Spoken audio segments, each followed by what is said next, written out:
আরেকজন পরীক্ষা দিয়েছে, ও কারো দিকে তাকায় না কিন্তু লেখে না,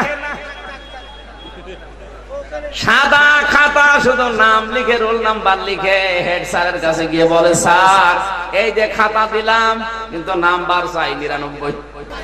আউযু বিল্লাহি মিনাশ শাইতানির রাজিম।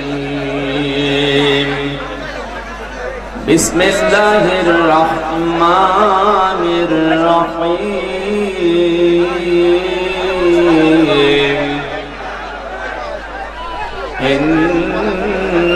ইন্নাল্লাহা আশতারা মিনাল মুমিনিনা আনফুসাহুম ওয়া আমওয়ালাহুম বিআন্না লাহুমুল জান্নাহ يقاتلون في سبيل الله فيقتلون ويقتلون وعدا عليه حقا في التوراة والإنجيل والقرآن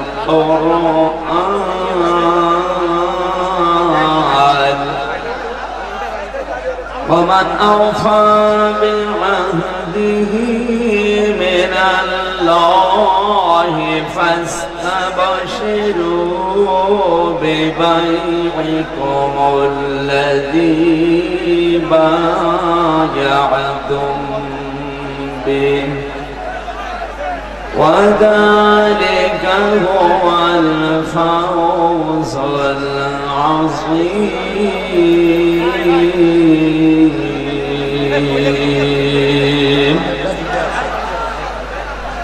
صدقت يا ربنا. عن أبي أمامة رضي الله تعالى عنه قال قال النبي صلى الله عليه وسلم من أحب لله وأبغض لله وأطاع لله ومنع لله فقد استكمل الإيمان. رواه ابن ماجه. وقال تعالى في شان رسوله إن الله وملائكته يصلون على النبي يا أيها الذين آمنوا صلوا عليه وسلموا تسليما. اللهم صل على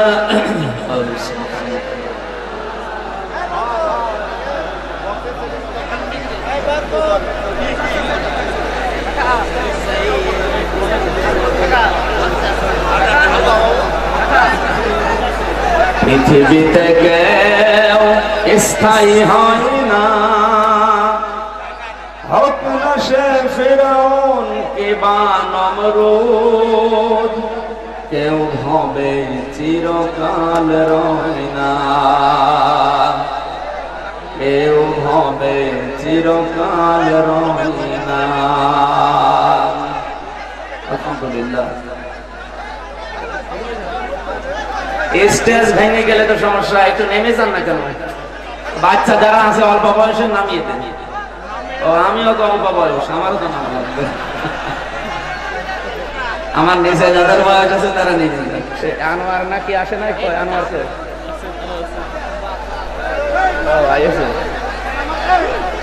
বাংলাদেশের ঐতিহ্যবাহী জেলা ঝিনাইদহ সদর থানার অন্তর্গত গান্না এলাকাবাসী কর্তৃক আয়োজিত ঐতিহাসিক তাফসিরুল কোরআন মাহফিল 2 দিন ব্যাপী প্রথম রজনীর স্বনামধন্য সভাপতি, প্রধান অতিথি, বিশেষ অতিথিবৃন্দ, বিশেষ করে সুরের জগতে যারা মাতিয়ে রেখেছিলেন বাংলাদেশের স্বনামধন্য শিল্পী, সুরকার, গীতিকার শ্রদ্ধাভাজন ভাই জনাব নিয়ামতুল্লাহ নিজামী কক্সবাজার। কোথায় কক্সবাজার, কোথায় ঝিনাইদহ, এত দূর থেকে যিনি এসেছেন আমাদেরকে কোরআনের সুর শোনার জন্য, আল্লাহ রাব্বুল আলামিন তার কণ্ঠকে কোরআনের জন্য কবুল করে।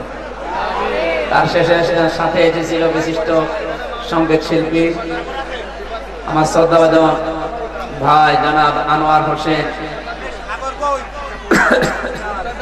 দামাত বারকাতুহুল আলিয়া। এতক্ষণ পর্যন্ত কোরআনে কারীম থেকে আলোচনা রেখে ধন্য করলেন এলাকার কৃতি সন্তান ইসলামিক চিন্তাবিদ মুফাসসিরে কোরআন জনাব মাওলানা আবু যর গফারি, আতালাল্লাহু উমরাহু ওয়া বারাকাল্লাহু ফি হায়াতি। সকলে বলেন আমিন।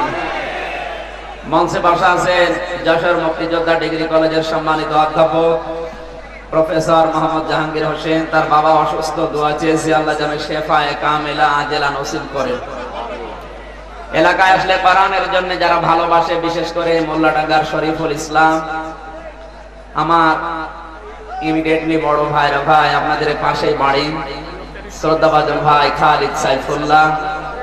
মঞ্চে বসা আছে অত্র এলাকার গণ্যমান্য ব্যক্তিবর্গ, আমি অনেকের নাম জানি না, দোয়া করছি ওয়ারফা'না লাকা যিকরাক। আল্লাহ সবার মর্যাদা দুনিয়ায় যেভাবে দিয়েছো আখিরাতে আরো বাড়িয়ে দাও, জোরে বলেন আমিন। মঞ্চে বসা দরকার ছিল যাদের, তারা অনেকে আসে নাই, বিশেষ করে এলাকার চেয়ারম্যান যিনি কোরআনের এই অনুষ্ঠানে মুসলমান হিসাবে প্রতিনিধি। আমি এখন চা খাবো না কথা বলবো, আগে থেকে বললাম চা দেন।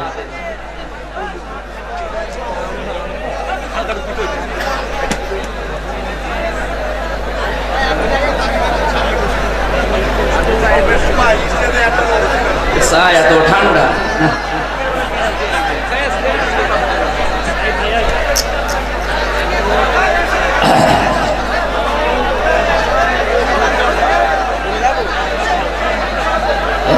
সবসময় তো দেখেন, এত দেখা রেখে কি আছে?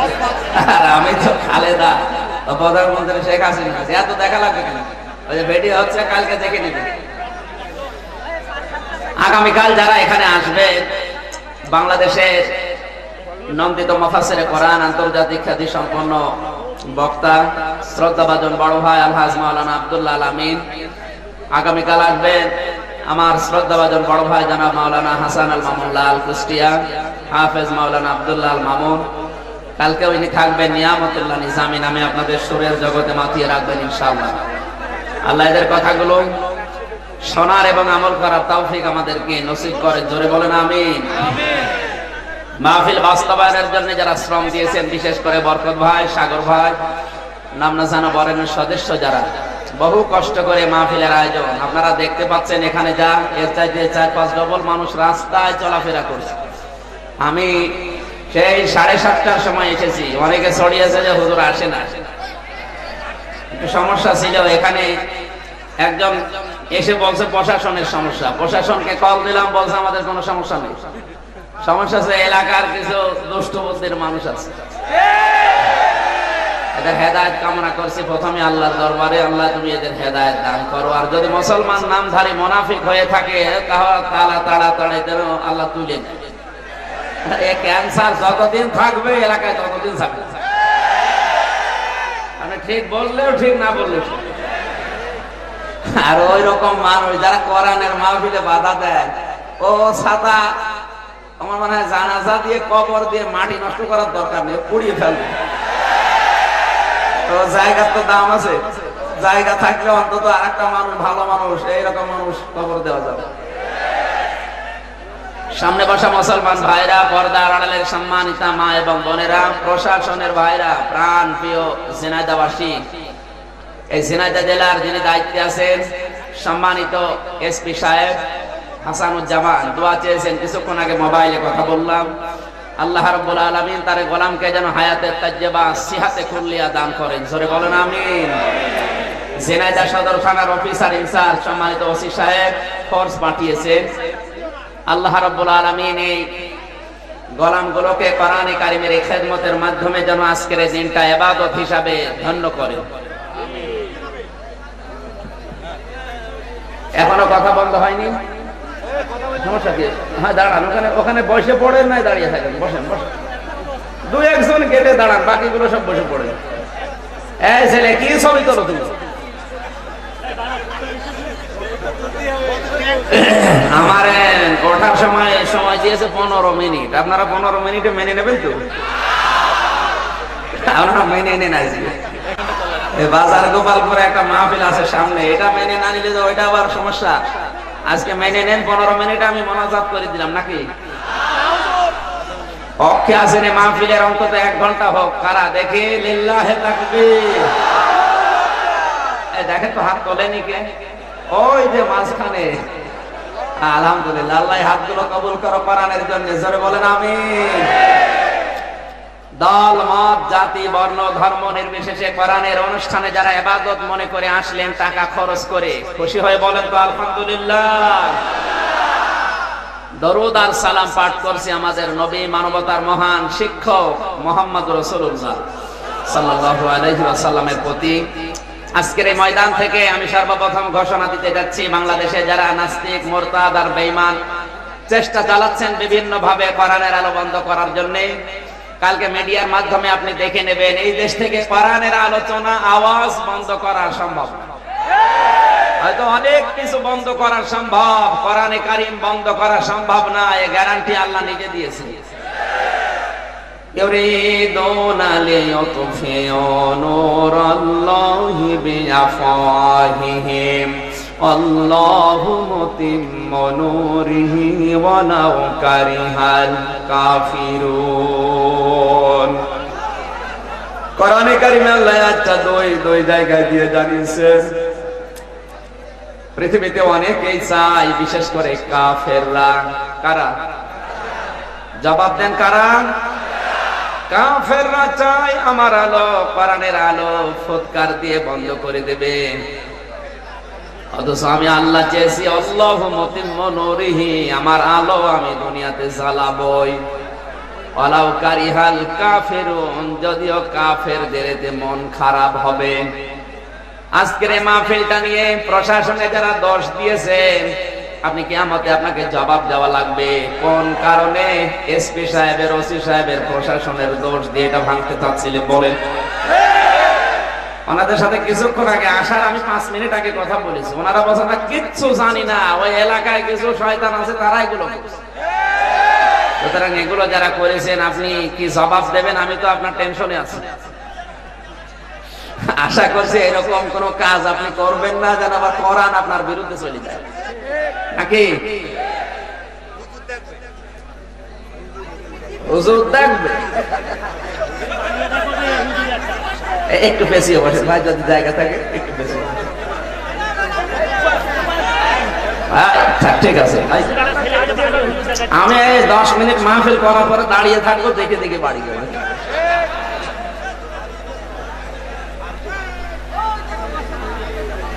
তাহলে আজকে যে চ্যালেঞ্জ দিলাম, এই চ্যালেঞ্জ আমার বাবার চ্যালেঞ্জ। কার?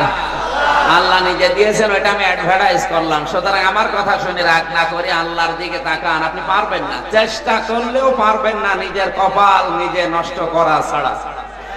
আল্লাহ আপনাকে হেদায়েত দান করেন। আমি আজকে অন্তত মুসাফির আছি, কারণ আমি যতদূর ঘুরে এসেছি মুসাফির হয়ে গেছি।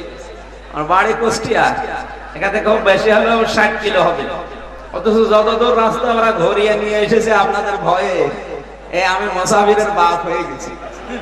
সুতরাং মুসাফিরের দোয়া কবুল হয়, আমি দোয়া করছি আল্লাহ রাব্বুল আলামিন এই অবাধ্য মানুষগুলোকে যেন কোরআনের বাধ্য বানিয়ে দেন।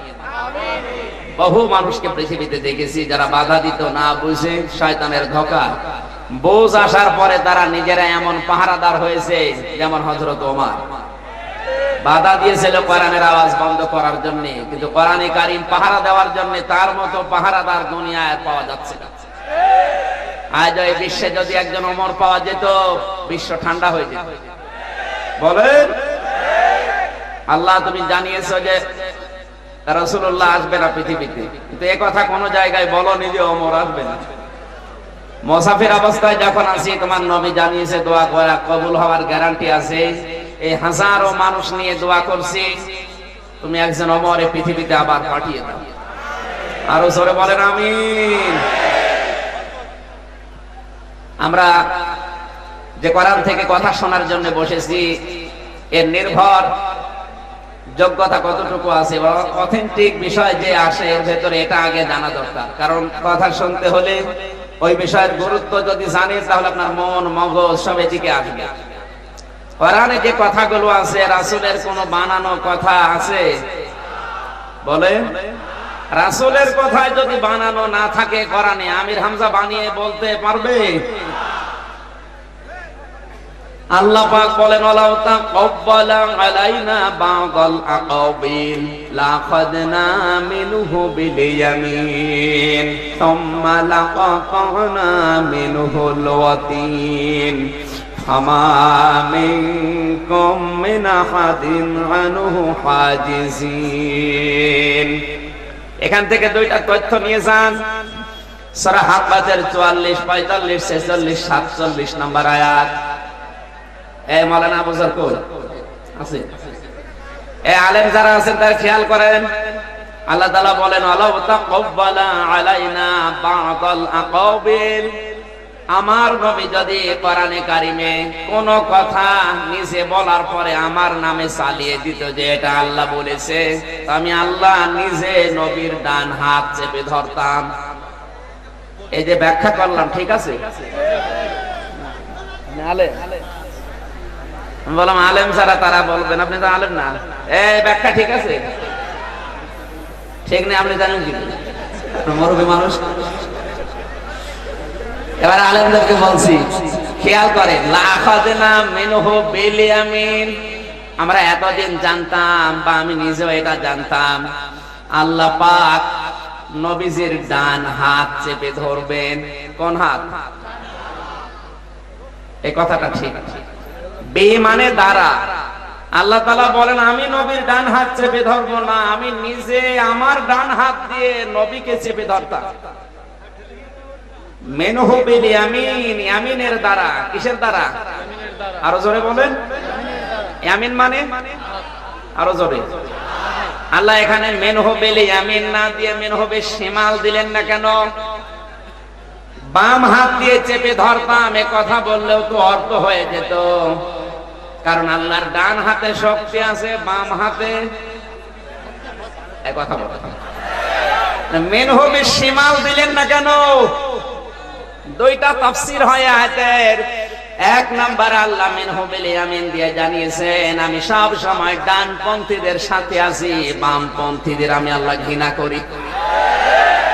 বাংলাদেশ সহ বিশ্বের বামপন্থী যারা বুক উঁচা করে পরিচয় দেন আমি বামপন্থী, আপনি আর যাই বলেন আপনাকে কিন্তু আপনার মালিক ঘৃণা করে। বলেন আমাদের দুনিয়ায় কিছু না থাক এই পরিচয় আছে যে আমরা ডানপন্থী, আমাদের মালিক আমাদের পছন্দ করে। দুই নম্বরে তাফসীর, পৃথিবীর মানুষ বাস্তবতা দিলে বোঝে বেশি, এজন্য আমরা দুনিয়ায় দেখি ডান হাতে আমাদের পারতপক্ষের শক্তি বাম হাতের চাইতে। বলেন না কেন? আপনি দুনিয়ার বিষয় দেখবেন, যে বিষয়ের সাথে যে বিষয় সম্পর্কিত ওই বিষয়টা আল্লাহ ওই আয়াত দিয়ে বুঝিয়েছেন। মানুষের হায়াতের সম্পর্ক হচ্ছে সময়ের সাথে। হায়াত আপনি সময় দুনিয়াতে পেয়েছেন, এই জন্য আপনার দাম আছে। আপনার সময় নেই, আপনার 4 আনাও দাম নেই। মানুষের জীবনের সম্পর্ক যেহেতু সময়ের সাথে, হায়াতের সাথে, যুগের সাথে, আল্লাহ এজন্য কোরআনে কারিমে যুগের কসম দিয়ে মানুষের হায়াত সম্পর্কে তথ্য দিয়েছেন। ওয়ালা আসরি ইন্নাল ইনসানা লাফি খুসর। সময়ের কসম, হায়াতের কসম, জীবনের কসম, ইতিহাসের কসম। এই কসমগুলো আল্লাহ দিচ্ছেন এই কারণে, কারণ পৃথিবীতে মানুষ যদি হায়াতটা সঠিকভাবে ব্যবহার করতে না পারে, ও দুনিয়াতে লাভকে ক্ষতি মনে করে আর ক্ষতিকে লাভ মনে করে। আসতে বলতে দুনিয়ার হায়াতটা যদি কেউ না বোঝে ভালোভাবে, ওর কাছে দুনিয়ার যে লাভগুলো ওগুলো ক্ষতি মনে হয়, আর ক্ষতি যেগুলো ওগুলো লাভ মনে হয়। এই নিয়ামতুল্লাহ পরীক্ষা দিয়েছে, কারো দিকে তাকায় না, হলে কারো তা দেখে না, যতটুকু যোগ্যতা আছে লিখে দিয়েছে। যেদিন রেজাল্ট বের হচ্ছে ওই দিন নাম্বার পেয়েছে 100-র ভেতরে 50। কত? ওর মা বাবা আত্মীয় স্বজন যারা আছে বলবে এই জীবন শেষ, এ জীবনে কিছুই করতে পারবে না, কারণ এত কষ্ট করে ওর পেছনে প্রাইভেট লাগানো আছে 4-5টা, সব সময় পেছনে লেগে আছি, অথচ নাম্বার পেয়েছে কত বলেন? আরেকজন পরীক্ষা দিয়েছে, ও কারো দিকে তাকায় না, কিন্তু লেখে না, সাদা খাতা, শুধু নাম লিখে রোল নাম্বার লিখে হেড স্যারের কাছে গিয়ে বলে, স্যার এই যে খাতা দিলাম কিন্তু নাম্বার চাই 99। স্যার বলছে তো একটা প্রশ্নের উত্তর লেখা নেই। বলছে লাগবে না, মাজার দিকে তাকান। মাজার দিকে তাকিয়ে দেখে নল, নলছেনে। স্যার বলছে তুই বাড়ি যা, তোর বাড়ি যাওয়ার আগে নাম্বার পৌঁছিয়ে যাবে 99। সারা পৃথিবীতে যারা ওর রেজাল্ট পেয়েছে তারা সবাই খুশি, এমনকি ওর বাবা মা আত্মীয় স্বজন ওর প্রেমিকাও খুশি। জিনিস একটা, কলেজে যায় না, লেখে না, সাদা খাতা জমা দিয়েছে, নাম্বার কত? আরো জোরে। আর একজন পরীক্ষা দিয়েছে, কিন্তু পরীক্ষার আগের রাতে প্রশ্নপত্র চুরি করে 4 জন মিলে লিখেছে। ধরে বলেন সুবহানাল্লাহ। 4 জন মিলে লিখতে লিখতে 10টার ভেতরে 5টা প্রশ্নের উত্তর চেয়েছে। সারা রাত সময় ফ্রি ছিল, এজন্য 10টার ভেতরে 10টাই দিয়েছে। কোন দাড়ি কমা ভুল নেই, যা নোট বই আছে সব তুলে দিয়েছে টাইপ করে করে। পরীক্ষার দিন আরো নোট নিয়েছে 50টা, নিজে বই সহকারে লিখতে লিখতে আসল খাতা খুঁজে পাওয়া যাচ্ছে না। পরীক্ষার রেজাল্ট যেদিন বের হয়েছে ওই দিন নাম্বার পেয়েছে 150। লোকজন জিজ্ঞাসা করছে, স্যার যত ভালো ছাত্র হোক আর যত লিখুক, খুব বেশি হলো 100-র ভেতরে না 100 পাবে, ও 150 পায় কি করে? স্যার বলছে ও ছেলে পায়, আমি করব কি? আমি খাতা দেখতে গিয়ে দেখি ও লেখা ওর না লোক দিয়ে লিখিয়েছে, কারণ লেখা তো বোঝা যায় যে কার।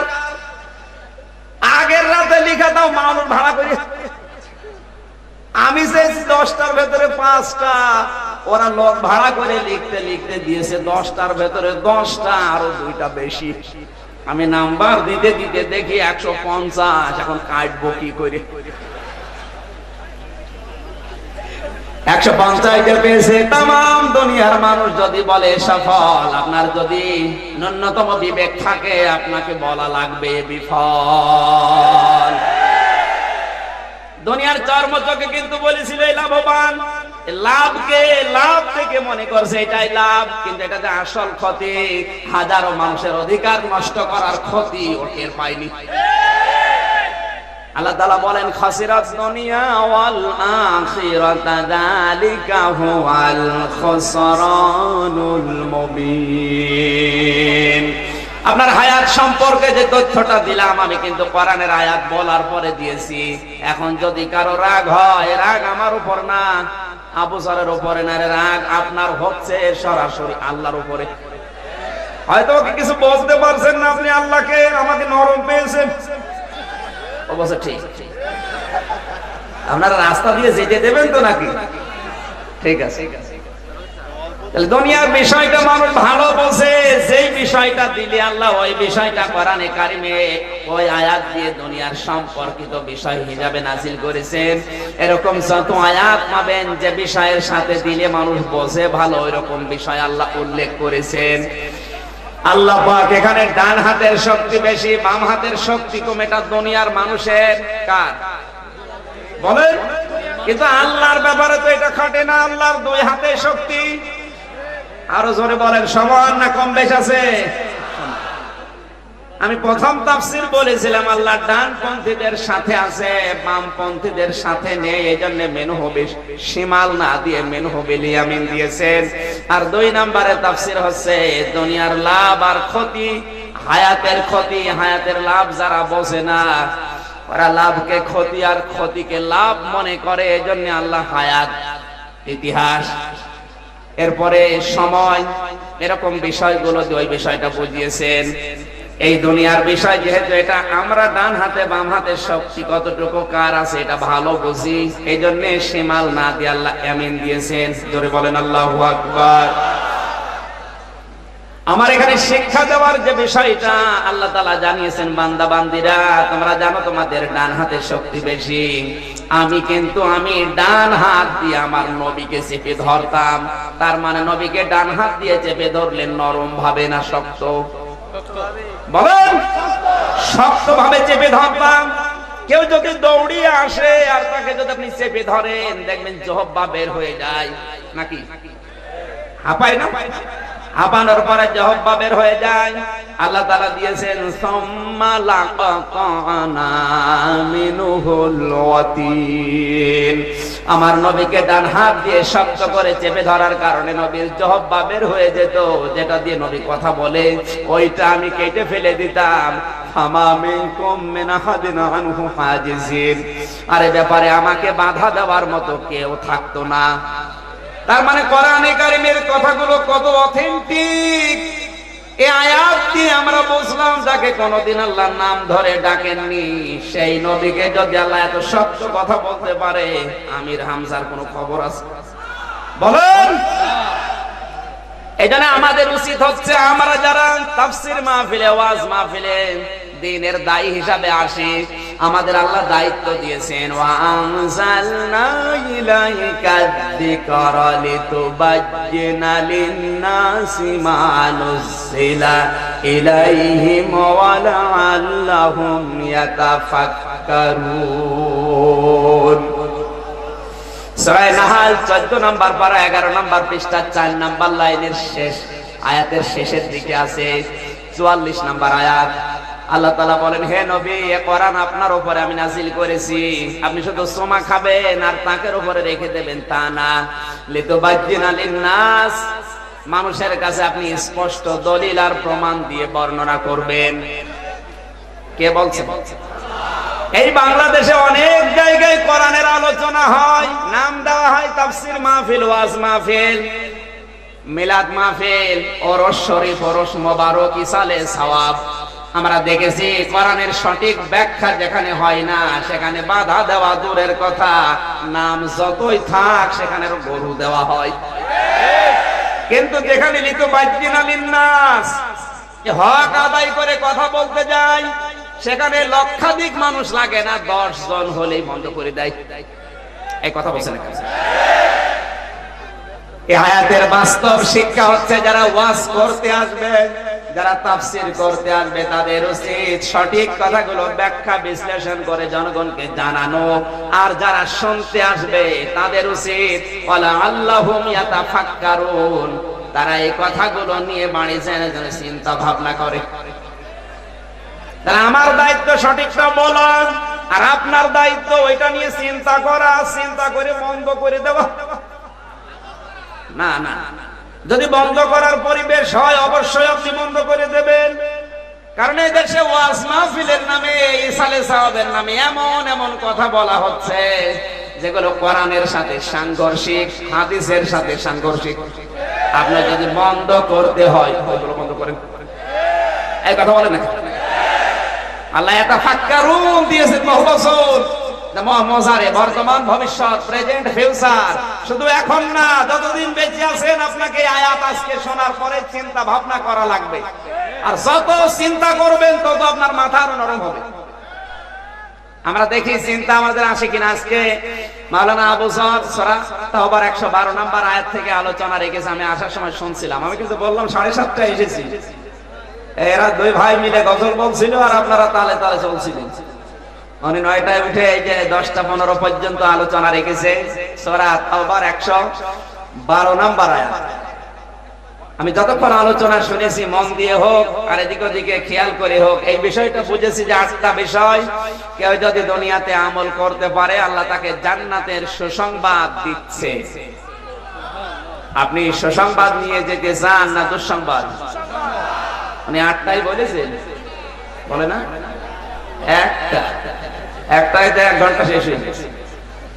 তাহলে 8টা বিষয় যদি আপনি শুনতে পারতেন, ওই 8টা বিষয় আমল করলে অবাশশিরিল মুমিনিন, আল্লাহ বলেন এদেরকে আপনি জান্নাতের সুসংবাদ দান করেন। আর আমি যেটা পড়েছি সূরা তাওবার 111 নম্বর আয়াত, ওর আগেরটা। আপনি জান্নাতে যেতে চাইলে আপনাকে দুনিয়াতে কোন কর্ম পদ্ধতি অবলম্বন করা লাগবে, এক কথায় আমি বলবো ইনশাআল্লাহ। আপনি ইনশাআল্লাহ বলেন, বলেন ইনশাআল্লাহ। তাওবার মূল বিষয়টা আমি যতদিন পর্যন্ত আলোচনা এতদিন অনেক জায়গায় করেছি, শুনেছি বিভিন্ন জায়গায়, আস্তাগফিরুল্লাহ রাব্বি মিন কুল্লি যামবি ওয়া আতুবু ইলাইহি, লা হাওলা ওয়ালা কুওয়াতা ইল্লা বিল্লাহিল আলিয়্যিল আযীম পড়লে তাওবা হয়ে গেল। এটা তাওবার একটা বাক্য, এটা তাওবার কি? কিন্তু কেউ যদি তাওবা করতে চায় তাকে 2টা শর্ত মানা লাগবে আর একটা সময় মেইনটেইন করা লাগবে। যে আয়াত দিয়ে আপনাদেরকে উদ্বুদ্ধ করেছিলেন তাওবা করতে, তাইবুন, তাওবা করো, কারণ তাওবা করলে তুমি বেগুনা ব্যক্তির মতো হয়ে যাবে। আত-তাইবু মিনাজ যামবি কামাল্লা যামবালা, কিন্তু এই তাওবা তো কবুল হওয়া লাগবে। আমি আন্দাজে তাওবা করে গেলাম, ওদিকে যে বেনিফিট গুলো পাওয়া দরকার একটাও পেলাম না, ও সময় নষ্ট ছাড়া কিচ্ছু না। তাওবার জন্য 1 নম্বরের শর্ত হচ্ছে আপনাকে বলা লাগবে যে আমি অপরাধী। এই কথা বলবেন, আপনাকে স্বীকৃতি দেওয়া লাগবে প্রথমে যে আমি অপরাধী। এখন এই স্বীকৃতি আপনি দেবেন কার কাছে? অপরাধ করেছেন যার কাছে, আল্লাহর কাছে। অপরাধ করেছেন আপনি আমির হামজার কাছে, আর তাহাজ্জুদের নামাজ পড়ে তাওবা করছেন, আল্লাহ আমারে মাফ করো, ও সিটারি ছাড়া কিছু। আপনি তো আর আল্লাহর কাছে অপরাধ করেন, অপরাধ করেছেন আমার কাছে নাকি? এই অপরাধটা যার কাছে যে করবে তার কাছে যে বলা লাগবে যে আমারে মাফ করেন। উনি যদি বলে ঠিক আছে মাফ করে দিলাম, দ্বিতীয় স্টেপে আল্লাহ বলেন আমি দেখছি। আপনি অপরাধ করলেন একজন, মাফ চাবেন আরেকজন, কিয়ামত হয়ে যাবে, আপনার তাওবা কবুল হবে না। আর এই তাওবায় বাংলাদেশে হচ্ছে। আপনি ঠিক বলছেন, আপনি চলে তাওবা করেন। বিনা কারণে দেখবেন অনেকে অনেক মানুষ ধরিয়ে দেয়, 2 দিন পরে আবার 50,000 টাকা গোপনে আত্মীয়র কাছ থেকে নিয়ে নিজে ছাড়িয়ে নিয়ে আসে। অপরাধটা আপনি করেছেন কিন্তু আল্লাহর কাছে না, অপরাধ করেছেন এই ছেলেটার কাছে। আগে ওর পরিবারের, ওর কাছে বলেন ভাই আমার ভুল হয়ে গেছে, এই 50,000 আমি 2 নম্বরে কায়দায় নিয়েছিলাম, ফেরত দিলাম, আমারে মাফ করেন। উনি যদি এখন মন থেকে বলে ঠিক আছে মাফ করে দিলাম, আল্লাহ বলেন আমি দেখবো। আমার মনে হয় তাওবা বলতে যেটা বুঝিয়েছিলেন এইভাবে যদি বাংলাদেশের মানুষ বুঝতো, কোরআনের আর অন্য আয়াতে লাগতো না, শুধু এই তাইবুনাই যথেষ্ট ছিল। কথা বলেন ঠিক কিনা? বোঝে না, আন্দাজে তাওবা করে যায়। 2 নম্বরে তাওবা বলতে আমরা বুঝি শুধু অপরাধ স্বীকার করলে হবে না, অনুতপ্ত হওয়া লাগবে, অনুশোচনা করা লাগবে। সেই দিন গিয়েছিলাম মৌলভী বাজারে, এক অফিসার এসে বলছে হুজুর আমারে মাফ করেন। কেন? মানে আমি নিজে সজ্ঞানে স্বেচ্ছায় কোরআনের একটা হাফেজকে পিটিয়েছি, আমার এখন আফসোস হচ্ছে আমি কাজটা ঠিক করিনি। আমি বললাম আপনাকে আল্লাহ মাফ করে দিয়েছে, এখন ওই হাফেজটাকে ডাক দিয়ে শুধু একটু মাফ চেয়ে নেন, কারণ আপনি যে অনুশোচনা করলেন, অনুতপ্ত হলেন। আজকের এই কোরআনের আলোচনাটা বন্ধ করার জন্য যারা উঠে পড়ে লেগেছিলেন, আমাকে সে 7:30 থেকে বসিয়ে 10:15 পর্যন্ত আসতে দিলেন না। আপনি, আমি বলছি আপনি যদি মুসলমানের সন্তান দাবি করেন, এই মুহূর্তে অনুশোচনা করেন আল্লাহ আমার ভুল হয়ে গেছে। আর 2 নম্বর আপনাকে এখানে আসা লাগবে, জনসম্মুখে বলা লাগবে তোমাদের অধিকার আমি নষ্ট করেছি, 2.5 ঘন্টা ওনারে বসিয়ে রেখে আমারে মাফ করো। সবাই যদি বলে মাফ করে দিলাম, তারপর আপনার মাফ হবে। আর কেউ যদি বলে না হবে না, আপনার কোন বাবা মাফ করবে? বাবারে নিয়ে আসেন। 3 নম্বরে জীবনে আর এরকম কাজ করব না বলে সিদ্ধান্ত নিয়ে ফিরে আসবেন, এইটার নাম তাওবা। এই তাওবা বসাতে গিয়ে যত পীর এই বাংলাদেশে আছে, যত আলেম আমরা আছি, অধিকাংশ গুলো সূরা জুমারের 53 নম্বর আয়াতটা পড়ে দলিল দেয়, ওলিয়া ইবাদিয়াল্লাযীনা আসরাফু আলা আনফুসিহিম লা তাকনাতু মির রাহমাতিল্লাহ ইন্নাল্লাহা ইয়াগফিরুয যুনুবা জামিআ ইন্নাহু হুয়াল গফুরুর রহিম। জোরে বলেন আল্লাহু আকবার। আল্লাহ পাক বলেন, হে আমার বান্দা বান্দিরা, নফসের উপরে জুলুম করে শয়তানের ধোঁকায় দুনিয়ার ফ্রেমে পড়ে যারা অন্যায় করে ফেলেছো, আমি আল্লাহর রহমত থেকে নৈরাশ হয়ে যেও না। অবশ্যই আমি আল্লাহ তোমাদের সব গুনাহ মাফ করে দিচ্ছি, দেব। শব্দের দিকে খেয়াল করেন, ইয়াগফিরুয যুনুবা জামিআ। ইয়াগফির এটা মুজারে, বর্তমান ভবিষ্যৎ, প্রেজেন্ট ফিউচার। আল্লাহ গাফারা দেয়নি, পাস্ট অতীত মাজির সিগা আল্লাহ দেয়নি যে মাফ করে দিয়েছি, না, আপনাকে আল্লাহ মাফ করবে। জাম্বন না দিয়ে যুনুব দিয়েছেন। এরপরে আবার জামিআ আছে, আলেম যারা আছে তারা ভালো বুঝবে। একটা গুনাহ আপনার আল্লাহ রাখবে না যদি আপনি ফিরে আসেন আল্লাহর রহমতের দিকে, তাওবা করার নিয়তে সব গুনাহ আমার আল্লাহ মাফ করে দেবে। এই গ্যারান্টি কার? আর আল্লাহর ওয়াদা তো আমাদের মতো সকালে করে বিকালে ভঙ্গ করে, এরকম পৃথিবী উল্টিয়ে যাবে, আল্লাহর ওয়াদা ভঙ্গ আরো জোরে বলেন হবে। ওয়াদা দিচ্ছেন আল্লাহ নিজে, কে? ইন্নাহু হুয়াল গফুরুর রহিম। অবশ্যই আমি আল্লাহ ক্ষমাশীল এবং দয়াবান। জোরে বলেন আল্লাহু আকবার। এ পর্যন্ত যারা শুনলেন, আনন্দ পাওয়ার কথা যে আল্লাহ একটা গুনাহ রাখবে না, সব গুনাহ মাফ করে দিচ্ছে, দেবে বলে ঘোষণা দিলেন, নাকি বলেন না কেন? এখন এই তাওবা করে ক্ষমা পেতে হলে আপনি বাংলায় তাফসীর নিয়ে আসেন। আল্লাহ বলেন, এই ক্ষমা পেতে হলে, কোন ক্ষমা? এই ক্ষমা কোনটা? ইয়াগফিরুয যুনুবা জামিআ, সব গুনাহ আল্লাহ মাফ করে দিচ্ছে, দেবে, এই ক্ষমা। কোন ক্ষমা বোঝা গেছে? তাহলে তাওবা করলে জীবনের সব গুনাহ মাফ হয়ে যাবে। কেউ যদি এই ক্ষমা পেতে চায়, কোন ক্ষমা? গুনাহ মাফের ক্ষমা কি সব গুনাহ না দুই একটা বাদ দিয়ে? আল্লাহ বলেন সব গুনাহ মাফ করে দিচ্ছি, দেব। কাদের জানো? জবাব দিয়েছেন 54, 55, 56, 57 নাম্বার আয়াতে। অথচ এই চারটা আয়াত এই দেশে পড়াও হয় না, কেউ জানেও না। কোরআনে কারীম জানিয়েছে, ওয়ানিবু ইলা রাব্বিকুম ওয়া আসলিমু লাহু মিন ক্বাবলি আইয়াতিয়াকুমুল আযাবু সুম্মা লা তুনসারুন। আল্লাহ রাব্বুল আলামিন বলেন, এই ক্ষমা পেতে হলে এক নম্বরে শর্ত হচ্ছে তোমার রবের দিকে তোমাকে ফিরে আসা লাগবে। 2 নম্বরে রবের বিধানের সামনে আত্মসমর্পণ করা লাগবে, মাথা নত করা লাগবে। শর্ত পেলাম কয়টা? 2টা। জোরে বলেন, 2টা। এটা একটা ক্লাস, যদিও ক্লাসে এত ছাত্র ছাত্রী থাকে না, তারপর আজকের ক্লাসে হয়েছে। আপনি জবাব দিলেন, শর্ত কয়টা আল্লাহ দিলেন? বলেন। 1 নম্বরে তোমাদেরকে ফিরে আসা লাগবে আল্লাহর দিকে। কেউ যদি আল্লাহর দিকে একনিষ্ঠ ভাবে ফিরে আসে, ও জীবন গেলেও আর মূর্তির দিকে ফিরে আসতে পারে। কত মানুষকে দেখছি কাবা শরীফের গিলাফ ধরে তওবা করে আসে, লা শারিকা লা, আল্লাহ তোমার কোনো শরীক নেই। অথচ পৃথিবীতে আবার যখন নিজের দেশে ফিরে যায়, তখন আবার আল্লাহর সাথে শরীক করা শুরু করে। আপনি কি বলে আসলেন ওখানে? বললেন লা শারিকা লা, লাব্বাইক, আল্লাহ আমি হাজির হয়েছি, আমার নামটা তোমার হাজিরা খাতায় লিখে নাও, তোমার কোনো শরীক নেই। এসে যদি আপনি মূর্তি পূজার দিকে আবার ধাবিত হন, বলেন তো আপনি তওবা করেছেন না ঠাট্টা বিদ্রুপ হাসি? এইভাবে শর্ত দিলে তো আল্লাহ আপনাকে মাফ করবে না। যদি আপনার রাগ হচ্ছে, এবার আমি জানি সঠিকটা মনে এসেছে, এই জন্য বললাম আপনাকে ফিরে আসা লাগবে রবের দিকে।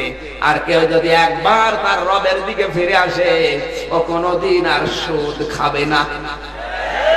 বলেন, রবের দিকে যে ফিরে আসবে, জীবন গেলেও ঘুষ, এর নাম আল্লাহর দিকে ফিরে আসা। দুই নম্বরে ওয়াসলিমু লাহু, সে আত্মসমর্পণ করবে কার কাছে? আমাদের নাম কিন্তু মুসলিম না মুসলমান? হ্যাঁ, আমাদের নাম মুসলিম, মুসলমান আমাদের নাম। এটা কোরআনে কারিমের কোন জায়গায় আপনি পাবেন না। কোরআনে যত জায়গায় আছে তত জায়গায় আছে তোমরা মুসলিম। মিল্লাতা আবিকুম ইব্রাহিমা হুয়া সাম্মাকুমুল মুসলিমিন ওয়ালা তামুতুন্না ইল্লা ওয়া আনতুম, না মুসলমান কি মুসলিমুন। মুসলিম শব্দের শাব্দিক অর্থই হচ্ছে আত্মসমর্পণ করা। আমার আর নিজের ইচ্ছা বলে, নিজের স্বাধীনতা বলে কিচ্ছু নেই। আল্লাহ যা চাই ওইটাই আমি চাই। আস্তে বলেন, আল্লাহ যেটা ইচ্ছা করে, আকাঙ্ক্ষা করে, ওইটাই আমার ইচ্ছা। তাহলে যারা মুসলমান দাবি করার পরে আল্লাহর কোরআনের মাহফিল বাধা দিলে হতে দেবে না, ওরা কি আসলে মুসলমান না এর উল্টা? এর উল্টা। আপনি তো নামের সাথে কামের মিল করতে পারলেন না। কেউ যদি বলে আমি মুসলিম, তাকে আত্মসমর্পণ করাই লাগবে কার কাছে? না ভারতের কাছে? আমরা কিন্তু এমন মুসলমান এখন হয়ে দাঁড়িয়েছি যারা আল্লাহ বাদ দিয়ে ওদিকে আত্মসমর্পণ করে, তারা এখন মুসলিম। কথা বলছেন, এরকম মুসলিম দরকার। আল্লাহ এখানে শর্ত দিয়েছেন দুইটা। এক নম্বরে ফিরে আসা লাগবে রবের দিকে, দুই নম্বরে রবের সামনে আত্মসমর্পণ করা লাগবে। এই তাওবাটা যদি আপনি বাংলা ভাষায় বুঝতেন, জীবনও আস্তাগফিরুল্লাহ পড়তেন। আল্লাহর দিকে ফিরে আসা, আল্লাহর বিধানের সামনে আত্মসমর্পণ যে ব্যক্তি করতে পারবে, ও জীবন চলে গেলেও আল্লাহর বিরুদ্ধে যেদিকে যাচ্ছে ওদিকেও চাকরি চলে যাক, ও জীবন যাক, ওর দুনিয়া হারিয়ে যাক, তারপরও সে আত্মসমর্পণ করবে না। এই দুইটা শর্ত মানা কঠিন না সহজ? অনেক কঠিন। আপনি এত টের পাচ্ছেন না। তার আজ কত মানুষ বাংলাদেশের চেয়ারে বসে আল্লাহর সামনে মাথা নত না করে, সুযোগ সুবিধার সামনে মাথা নত করে বিনা কারণে হাজারো মানুষকে জেল ফাঁস দিয়ে দিচ্ছে। এর নাম আসলিমু লাহু। অত সোজা তওবা করা। দুই নম্বর এই শর্তটা যারা মেনে নেবে, কখন মানবে?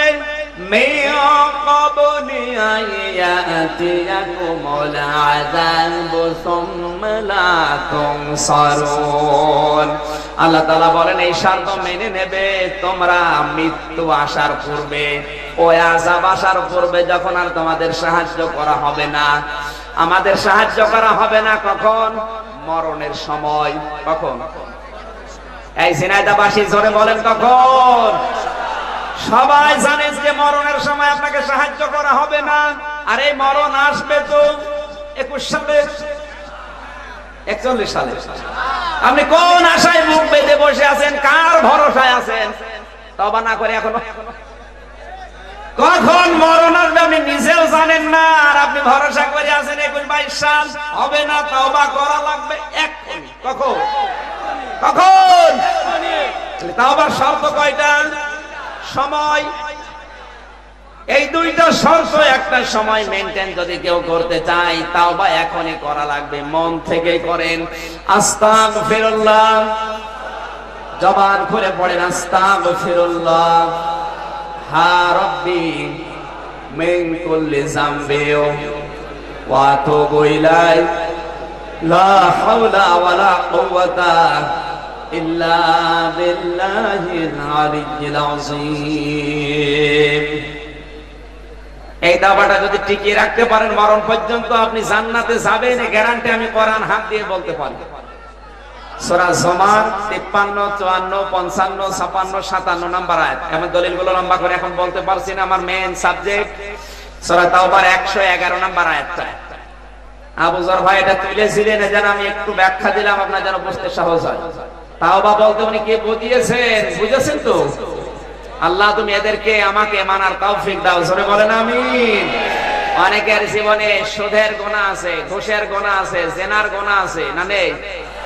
বেপরদার গুনাহ আছে। আপনি যদি মনে করেন আল্লাহ মনে হয় আর মাফ করবে না, না, এখনো সময় আছে, এখনো পূর্ব দিকে সূর্য ওঠেনি। এই মুহূর্তে আপনাকে সিদ্ধান্ত যদি ওই দুইটা শর্ত মেনে নেওয়ার মাঝখানে একটা সময় মেনটেন করতে পারেন, গ্যারান্টি দিয়ে গেলাম আল্লাহ আপনাকে মাফ করে ওমরের মতো জান্নাতি বলে ঘোষণা দিয়ে দেবেন। যদিও এখন জান্নাতের গ্যারান্টি সরাসরি হয়তো আসবে না, কিন্তু আপনি জান্নাতে যাবেন, কারণ ওমর রাদিয়াল্লাহু তাআলা আনহু এইভাবে তওবা করেছিলেন। আল্লাহ তুমি আমাদেরকে অন্তত এই আয়াতটা মেনে নেওয়ার তৌফিক দাও, জোরে বলেন আমিন। তাওবার বিষয়ে গুরুত্বপূর্ণ তথ্য আছে সূরা নিসার 17-18 নম্বর আয়াতে। কার তওবা কবুল হবে, কাদের তওবা কবুল হবে না, 17-18 কোন সূরা? সূরা নিসা 4 নম্বর পারা 19 নম্বর পৃষ্ঠা 14, 15, 16, 13, 14, 15 এই তিনটা লাইনে আছে। আপনি তো বাড়ি যেয়ে মিলিয়ে নিন, জবান খুলে আমার তেলাওয়াতকৃত আয়াতটা একবার পড়েন। আউযু বিল্লাহি মিনাশ শাইতানির রাজীম, বিসমিল্লাহির রহমানির রহিম। ইন্নাল্লাহা আশতারা মিনাল মুমিনিনা আনফুসাহুম ওয়া আমওয়ালাহুম বিআন্না লাহুমুল জান্নাহ। এতটুকুই থাক, এতটুকুই, রাত 12টা বেজে যাবে আমি আশা করছি ইনশাআল্লাহ। আল্লাহ তাআলা বলেন অবশ্যই আমি আল্লাহ ক্রয় করে নিয়েছি না ক্রয় করব। এই কথা বলেন না কেন? ক্রয় করে নিয়েছি না ক্রয় করব? নিয়েছি, মাঝের সিগা। ইশতারা আমি আল্লাহ ক্রয় করে নিয়েছি মিনাল মুমিনিনা মুমিনদের কাছ থেকে, আনফুসাহুম তাদের জীবন, ওয়া আমওয়ালাহুম তাদের সম্পদ, বিআন্না লাহুমুল জান্নাহ বিনিময়ে আমি আল্লাহ তাদেরকে জান্নাত দিয়ে দিয়েছি।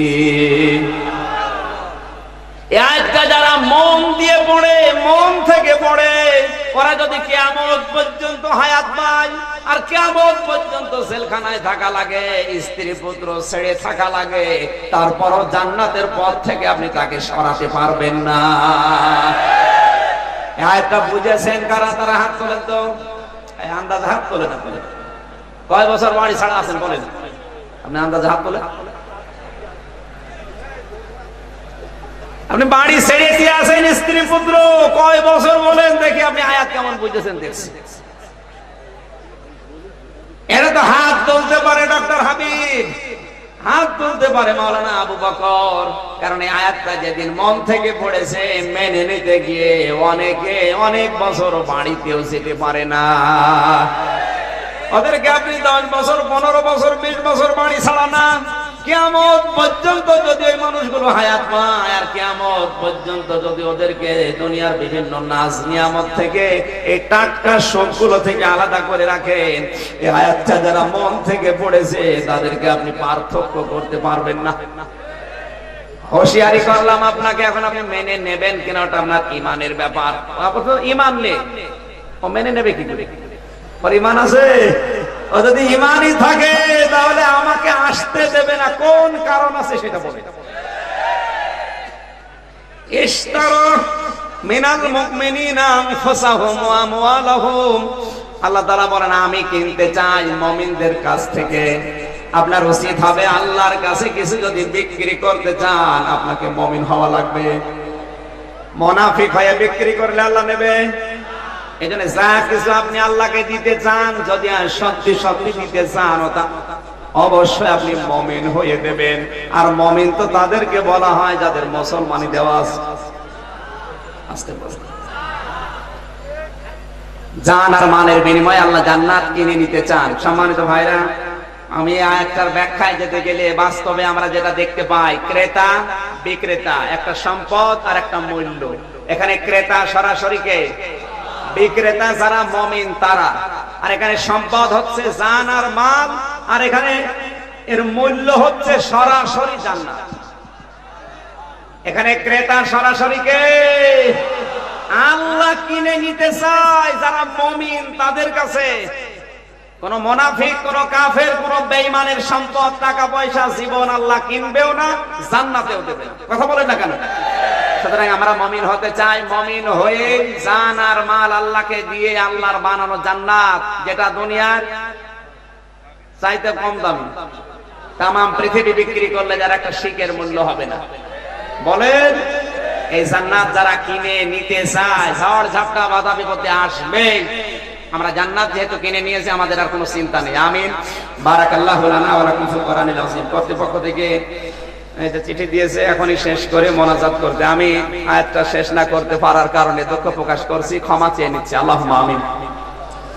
ربنا ظلمنا أنفسنا وإن لم تغفر لنا وترحمنا لنكونن من الخاسرين।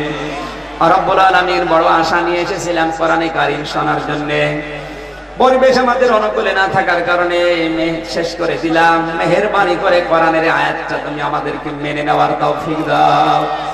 সওয়াবগুলো বিশ্বনবীর রওজায় পৌঁছিয়ে দাও। দুনিয়ার মাটির নিচে যারা ঈমান নিয়ে ঘুমিয়ে গেল এদেরকে ক্ষমা করে দাও। আল্লাহ তাআলা এই মাহফিলে বাস্তবায়ন করার জন্য যে যেখান থেকে যেভাবে শ্রম দিয়েছে এদের শ্রম কবুল করে নাও। বিশেষ করে আমার শ্রদ্ধাভাজন বড় ভাই খালিদ সাইফুল্লাহ, আল্লাহ তাআলা মেহেরবানি করে তোমার এই গোলামকে তুমি কবুল করো। সে অসুস্থ, তাকে তুমি শেফায়ে কামেলা আজিলা নসিব করো। কত আলেম এখানে বসে আছে, হাফেজ মাওলানা আবু যার গফারি সহ, মাওলানা আবু বকর সিদ্দিক, শিল্পী নিয়ামতুল্লাহ নিজামী, প্রফেসর জাহাঙ্গীর হোসেন, শরীফুল ইসলাম ভাই সহ জীবন দিয়ে যারা কোরআনের জন্য আমাকে ভালোবাসে, এই মানুষগুলোকে তুমি নিজে ভালোবাসো আল্লাহ। আল্লাহুম্মা গফিরলি ওয়ারহামনি ওয়াহদিনি ওয়াফিনি ওয়ারযুকনি ইয়া রাব্বাল আলামিন।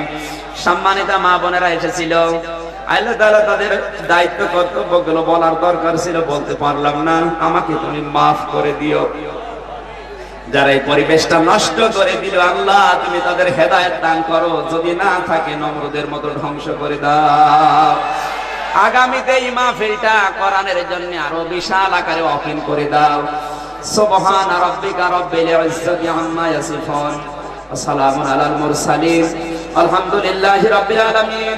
কখন মরণ আসে জানি না, আজরাইলকে দেখার সঙ্গে সঙ্গে যেন পড়তে পারি লা ইলাহা ইল্লাল্লাহু মুহাম্মাদুর রাসূলুল্লাহ। আবার দেখা হবে, কথা হবে ইনশাআল্লাহ। 18 ফেব্রুয়ারি